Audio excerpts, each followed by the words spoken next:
নতুন দেশে নতুন করে এলো রে নির্বাচন।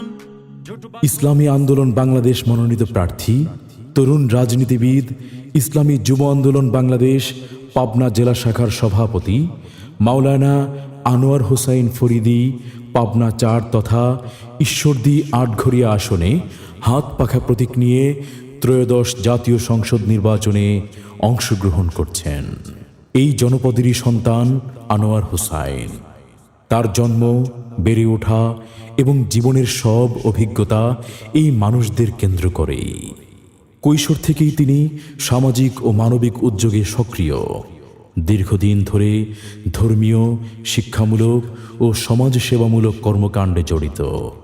তিনি কওমি মাদ্রাসা থেকে দাওরায়ে হাদিস তথা মাস্টার্স সম্পন্ন করেছেন। ঈশ্বরদী আটঘরিয়া প্রাকৃতিক সৌন্দর্যে ভরপুর এবং সম্ভাবনাময় একটি অঞ্চল।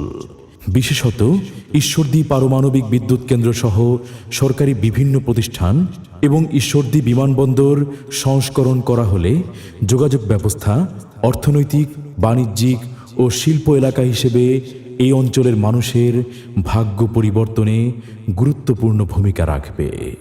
এই সম্ভাবনাকে সর্বোচ্চভাবে কাজে লাগিয়ে একটি আধুনিক, নিরাপদ এবং মানবিক জনপদ গড়ে তোলাই তার অঙ্গীকার। মাওলানা আনোয়ার হোসাইন বিশ্বাস করেন, সততা, দায়িত্ববোধ ও ন্যায়পরায়ণতা ছাড়া প্রকৃত নেতৃত্ব সম্ভব নয়। তিনি চান মাদক ও সন্ত্রাসমুক্ত সমাজ, দখলদারি মুক্ত ব্যবসা বাণিজ্য এবং দলীয় প্রভাবমুক্ত সরকারি প্রতিষ্ঠান। প্রিয় ভোটারগণ, মাওলানা আনোয়ার হোসাইন ফরিদীকে হাত পাখা মার্কায় আপনার মূল্যবান ভোট দিন। সততা ও সেবামূলক নেতৃত্বের পথে ঈশ্বরদী আটঘরিয়ার অগ্রযাত্রা নিশ্চিত করুন।